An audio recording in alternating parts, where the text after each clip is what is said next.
નમસ્કાર. ધોરણ 11 બાયોલોજી, વર્ષ 2021, પ્રકરણ 13, ઉચ્ચ કક્ષાની વનસ્પતિઓમાં પ્રકાશ સંશ્લેષણ, ફોટોસિન્થેસિસ ઇન હાયર પ્લાન્ટ્સ. આ પ્રકરણમાં આપણે શું જાણીએ છીએ? પૂર્વ પ્રયોગો જોયા. પ્રયોગોમાં જોસેફ પ્રિસ્ટલી અને જ્હોન ઇન્જનહાઉસના પ્રયોગો આપણે જોયા. ત્યાર પછી હવે આપણે આગળ વધીએ છીએ અને આ લોકોના પ્રયોગોને આગળની માહિતી પરથી આપણને એટલી ખબર પડી કે ભાઈ પ્રકાશ સંશ્લેષણ માટે હરિત દ્રવ્ય એટલે જે લીલું દ્રવ્ય છે એ, ઓક્સિજન અને કાર્બન ડાયોક્સાઇડ, આ 3 વસ્તુ જરૂરી છે. બરાબર. અને વનસ્પતિના લીલા ભાગમાં જ, માત્ર લીલા ભાગમાં જ ઓક્સિજન, લીલો ભાગ જે છે એ જ ઓક્સિજન મુક્ત કરે છે. બરાબર. ત્યાર પછી આપણે આગળ વધીએ. આપણો ટોપિક છે 13.2. એમાં જોસેફ પ્રિસ્ટલીનો પ્રયોગ જોયો, જ્હોન ઇન્જનહાઉસ. અને હવે ત્રીજું, 1854 સુધી આ જાણકારી નહોતી કે આ લીલા ભાગમાં જ ઓક્સિજન મુક્ત કરે છે. પરંતુ જુલિયસ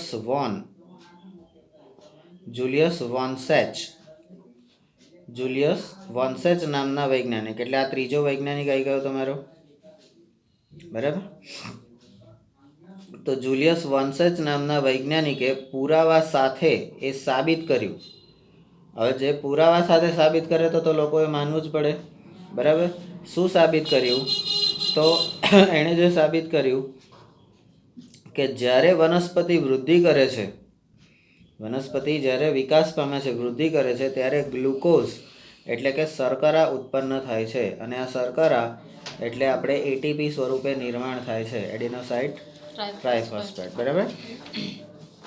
પછી બીજું એણે શું સાબિત કર્યું? આ ગ્લુકોઝ જે છે એ સામાન્ય રીતે સ્ટાર્ચના સ્વરૂપમાં સંચય કે સંગ્રહ પામે છે.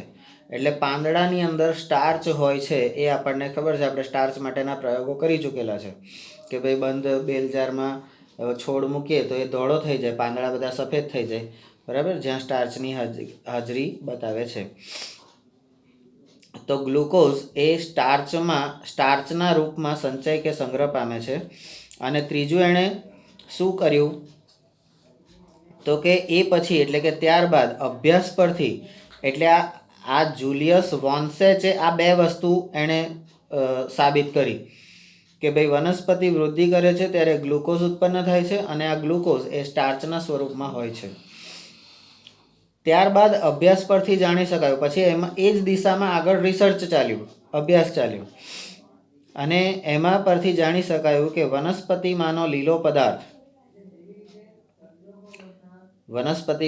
લીલો પદાર્થ જેને આપણે ક્લોરોફિલ, જેને શું કહીએ છીએ? આ લીલા પદાર્થને ક્લોરોફિલ. બરાબર. જેને હાલમાં આપણે હરિત દ્રવ્ય તરીકે ઓળખીએ છીએ. બરાબર. 5મા ધોરણથી આ વ્યાખ્યા આપણે ગો કરીએ છીએ. ત્યારે આપણને એવું ખબર, આની હાજરીમાં નાની મદદથી નાના વડે ને આમ છે ને આની પર, બરાબર, એ પોતાનો ખોરાક બનાવે છે, આવું આપણને ખબર છે. એ ક્લોરોફિલ એટલે હરિત દ્રવ્ય. બરાબર. એ કહે છે. હવે આ લીલો પદાર્થ જે કહીએ છીએ, જે વનસ્પતિઓના કોષમાં આવેલ વિશિષ્ટ અંગિકા, આ હરિત દ્રવ્ય એ ક્યાંથી ઉત્પન્ન થાય છે?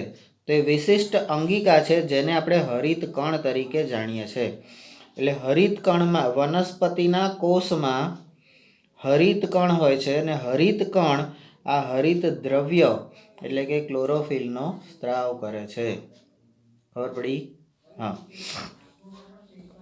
તેમણે જણાવ્યું, કોણે જણાવ્યું? જુલિયસ વોન્સેચે, કે વનસ્પતિઓના લીલા ભાગમાં ગ્લુકોઝ બને છે. અને ગ્લુકોઝ એટલે એમણે શું 2 વસ્તુ જણાવી? એક આ વનસ્પતિના લીલા ભાગમાં ગ્લુકોઝ બને છે, અને બીજું શું કીધું? ગ્લુકોઝ સામાન્યતઃ સ્ટાર્ચના સ્વરૂપમાં સંચિત થાય છે. જે ઉપર એણે કીધું એ જ એમણે પ્રયોગો પરથી અને અભ્યાસ પરથી પણ આપણને એ જ ખબર પડી. બરાબર. એમણે કહી દીધું એટલે આપણે માની નથી લીધું. આપણે એમના કીધા પછી એમણે સાબિત કર્યું છે પુરાવા સાથે તો પણ આપણે એનો અભ્યાસ કર્યો અને પછી આપણે પણ એ જ તારણ કરે કે ભાઈ આ જ વસ્તુ થાય છે. બરાબર. હવે બીજા અહીંયા હવે તમે એન્જિલમેન 1843 થી 1909 એમના દ્વારા કરવામાં આવેલ રસપ્રદ પ્રયોગ પર ધ્યાન આપો. હવે આમનો પ્રયોગ કેવો હતો? રસપ્રદ. બરાબર. આનો પ્રયોગ કેવો હતો? તો પુરાવા સાથે સાબિતી વાળો. બરાબર. તો ધ્યાન આપો. હવે શું પ્રયોગ છે? તો એમનો પ્રયોગ હવે અહીંથી શરૂ થાય છે. બરાબર. તેમણે પ્રિઝમનો ઉપયોગ કરી પ્રકાશને તેના વર્ણપટના ઘટકોમાં વિભાજિત કર્યો. હવે આપણે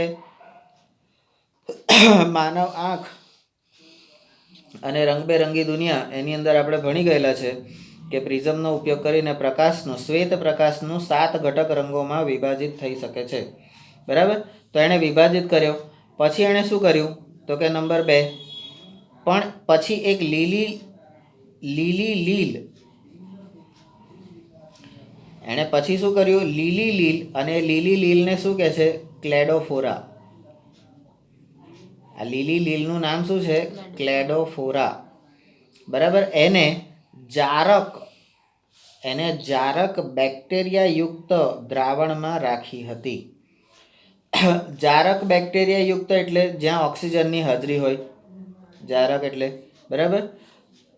તો અને બેક્ટેરિયાનો ઉપયોગ, આ જારક બેક્ટેરિયાનો ઉપયોગ એણે શું કર્યું? બરાબર. તો બેક્ટેરિયાનો ઉપયોગ ઓક્સિજન ક્યાંથી મુક્ત થાય છે એ સ્થાન જાણવા માટે કર્યો. દ્રાવણ કેવું હતું? જારક બેક્ટેરિયા યુક્ત. તો એ જારક બેક્ટેરિયા યુક્ત દ્રાવણ એટલે પ્રવાહીમાંથી એણે બેક્ટેરિયાનો ઉપયોગ કરી અને ઓક્સિજન ક્યાંથી મુક્ત થાય છે એનું સ્થાન એણે જાણ્યું. અને તેમને જાણવા મળ્યું, એમને જાણ્યા પછી એમને જાણવાય મળ્યું. તો શું જાણવા મળ્યું? કે બેક્ટેરિયા મુખ્યત્વે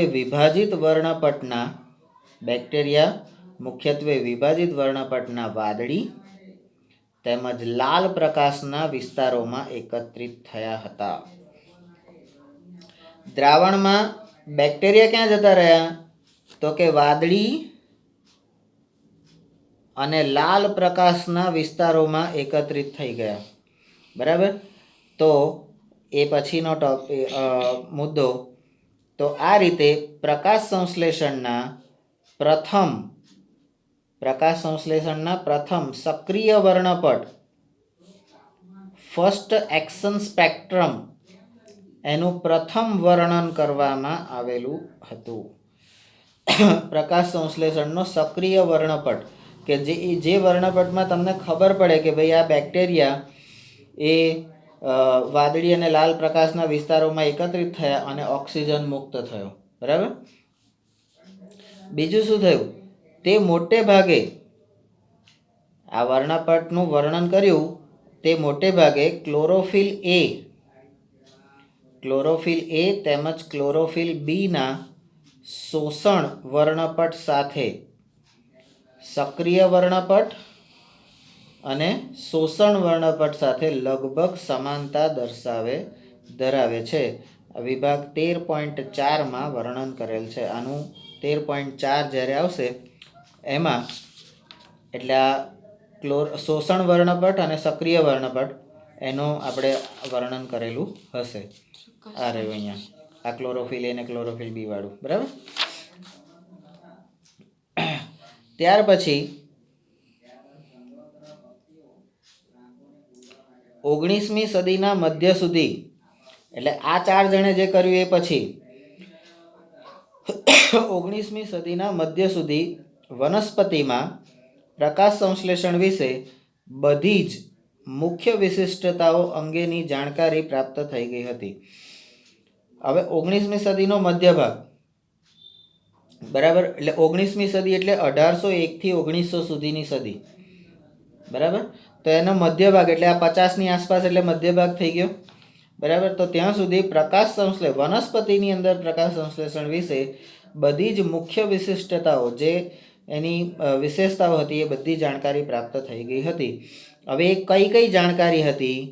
તો કે એક, વનસ્પતિઓ પ્રકાશ ઉર્જાનો ઉપયોગ કરીને, બરાબર, વનસ્પતિઓ પ્રકાશ ઉર્જાનો ઉપયોગ કરીને CO2 અને પાણીમાંથી, CO2 અને પાણીમાંથી, એટલે 3 નંબર પાણી, કાર્બોદિતો બનાવે છે. એટલે આ 4 નંબર શું થયું? કાર્બોદિતો એટલે ખોરાક, કાર્બોદિત એટલે ખોરાક એનો થયો, તો બનાવે છે. બરાબર. નંબર 5, ઓક્સિજન મુક્ત કરતા સજીવોમાં, બરાબર, ઓક્સિજન મુક્ત કરતા એટલે વનસ્પતિઓ પ્રકાશ ઉર્જાનો ઉપયોગ કરીને સૂર્યપ્રકાશની મદદથી CO2 અને પાણીમાંથી કાર્બોદિત બનાવે છે. ઓક્સિજન મુક્ત કરતા સજીવોમાં પ્રકાશ સંશ્લેષણની સમગ્ર પ્રક્રિયાની સમજૂતી આ સમીકરણ દ્વારા રજૂ કરેલ છે. બરાબર. અહીંયા જે સમીકરણ આપેલું છે આ કેવું સમીકરણ કહેવાય? શાબ્દિક સમીકરણ કહેવાય? તો રાસાયણિક સમીકરણ કહેવાય. બરાબર.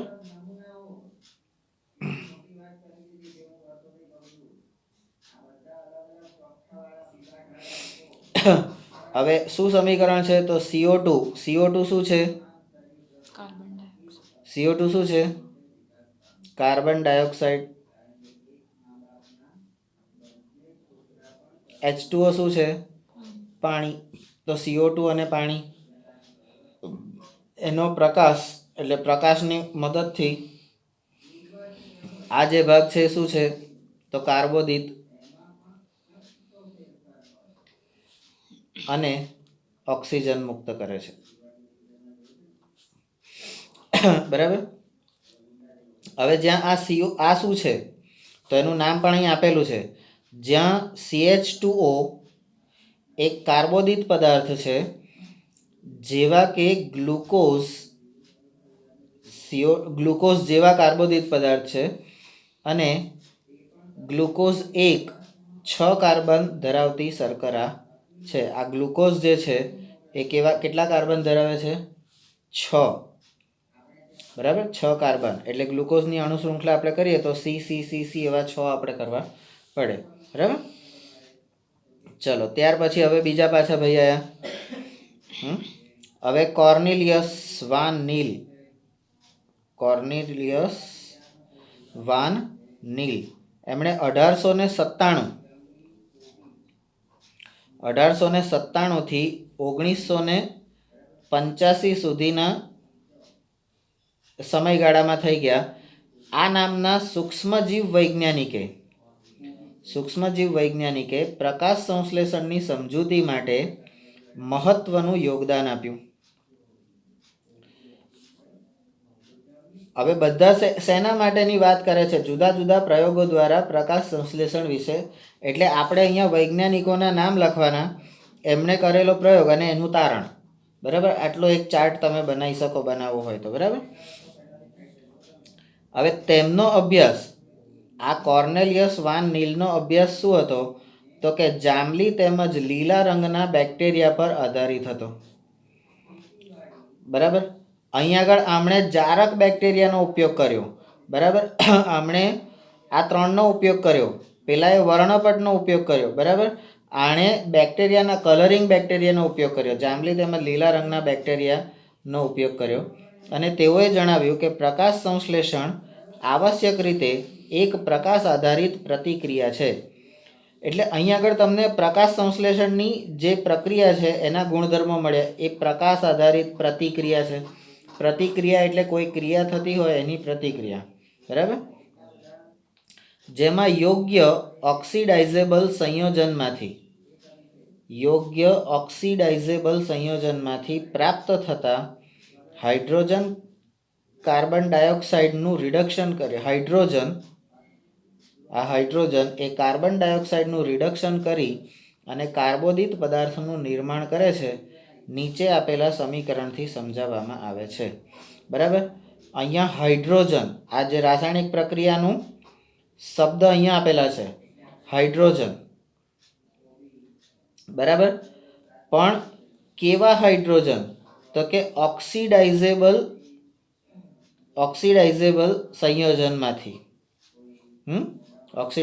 સંયોજનમાંથી કાર્બન ડાયોક્સાઇડનું રિડક્શન કરી અને આ કાર્બોદિત એટલે અહીંયા આગળ પણ CH2O એ આપણો કાર્બોદિત છે, બરાબર, કાર્બોદિત પદાર્થનું નિર્માણ કરે છે, બરાબર.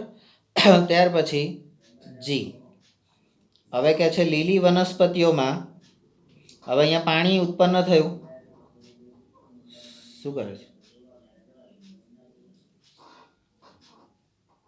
નથી કરવું, શું એમ નથી જોતી, ચાલ. લીલી વનસ્પતિઓમાં H2O એટલે કે પાણી એ હાઇડ્રોજન દાતા છે. એ લોકો દાતા એટલે હાઇડ્રોજન લોકોને આપી દેવાની વૃત્તિ ધરાવે છે અને ઓક્સિડેશન પામી O2 માં ફેરવાય છે, બરાબર. આમાંથી હાઇડ્રોજન જતો રહે એટલે ઓક્સિજન O2 માં ફેરવાઈ જાય. કેટલાક સજીવ પ્રકાશ સંશ્લેષણ દરમિયાન O2 મુક્ત કરતા નથી. કેટલાક સજીવ, જ્યારે H2S જાંબલી તેમજ લીલા સલ્ફર બેક્ટેરિયા એટલે H2S જાંબલી અને લીલા સલ્ફર આ બેક્ટેરિયાના પ્રકાર છે. બેક્ટેરિયા માટે હાઇડ્રોજન દાતા હોય છે, ત્યારે જે તે સજીવ આધારિત ઓક્સિડેશન નિપજ O2ના સ્થાને સલ્ફર અથવા તો સલ્ફેટ હોય છે, બરાબર. તેના પરથી તેઓએ નિર્ણય કર્યો કે લીલી વનસ્પતિઓ દ્વારા ઓક્સિજન એટલે કે H2O માંથી મુક્ત થાય છે અને કાર્બન ડાયોક્સાઇડમાંથી મુક્ત થતો નથી. લીલી વનસ્પતિમાં ઓક્સિજન ક્યાંથી મુક્ત થાય છે? તો હાઇડ્રોજન એટલે પાણીમાંથી મુક્ત થાય છે, કાર્બન ડાયોક્સાઇડમાંથી નહીં, બરાબર. પછી આ બાબત રેડિયો સમસ્થાનિક પદ્ધતિના ઉપયોગથી, એટલે હજી કેટલી બધી પદ્ધતિઓ આવે છે, રેડિયો સમસ્થાનિક પદ્ધતિના ઉપયોગથી સાબિત કરવામાં આવે છે. આથી એટલા માટે સંપૂર્ણ પ્રક્રિયા એ પ્રકાશ સંશ્લેષણની રજૂ કરતું સાચું સમીકરણ નીચે આપેલું છે. હવે આ સાચું સમીકરણ શું છે? તો 6CO2 + 12H2O. આ અહીંયા હવે તમારે આ વેલ્યુ બધી એની સંજ્ઞા સાથે મોડે કરવાની રહેશે. 6CO2 એટલે કાર્બન ડાયોક્સાઇડના 6 અણુ વત્તા પાણીના 12 અણુ પ્રકાશની હાજરીમાં C6H12O6 એટલે ગ્લુકોઝ જેવો અણુ બનાવે છે. આ શું છે? ગ્લુકોઝ, બરાબર. અને પાણીના 6 અણુ એટલે પાણીના 6 અણુ અને ઓક્સિજનના 6 અણુ એ તમને છૂટા પડે છે, જ્યાં C6H12O6 એ ગ્લુકોઝ છે. રેડિયો સમસ્થાનિક પદ્ધતિનો ઉપયોગ કરીને સાબિત કરવામાં આવ્યું છે કે ઓક્સિજન પાણીમાં મુક્ત થાય છે. પાણીમાંથી મુક્ત થાય છે, પાણીમાં નહીં, પાણીમાંથી મુક્ત થાય છે, કાર્બન ડાયોક્સાઇડમાંથી નહીં. નોંધનીય છે કે આ એક ચરણ એટલે કે સ્ટેપ નથી, પરંતુ ઘણી બધી પ્રક્રિયાઓનું સામૂહિક વર્ણન છે, જેને પ્રકાશ સંશ્લેષણ કહેવામાં આવે છે. શું તમે એ સમજાવી શકશો કે ઉપરોક્ત સમીકરણમાં પાણીના 12 અણુઓ પ્રક્રિયક તરીકે ઉપયોગમાં શા માટે લેવામાં આવેલ છે? એવું આમાંથી તમે સમજાવી શકશો, બરાબર? કેમ લેવામાં આવેલા છે, બરાબર? તો બેલેન્સ કરો, સમીકરણનું સંતુલન કરવાનું આપણે આગળ કેમિસ્ટ્રીમાં 10મા ધોરણમાં શીખી ગયા છે. હવે આટલા બધા પરથી આપણને પ્રકાશ સંશ્લેષણ ની હવે આપણા માટે નવી વસ્તુઓ આપણને જાણવા મળી, બરાબર. કે ઓક્સિજન મુક્ત કરે છે, વનસ્પતિ ઓક્સિજન મુક્ત કરે છે, પણ શેમાંથી? પહેલાં આપણને એવું હતું કે કાર્બન ડાયોક્સાઇડ લે છે અને ઓક્સિજન મુક્ત કરે છે, એટલે આપણને એવું હતું કે અંદરથી કાર્બન લઈ લેતો હશે, કારણ કે કાર્બોદિત એટલે શર્કરા બનાવે છે, એટલે કાર્બન લઈ લેતો હશે અને એમાંથી ઓક્સિજન મુક્ત કરે. પણ હવે આપણને ખબર પડી કે ભાઈ એ ઓક્સિજન કાર્બન ડાયોક્સાઇડમાંથી નહીં પણ પાણીમાંથી મુક્ત થાય છે, બરાબર.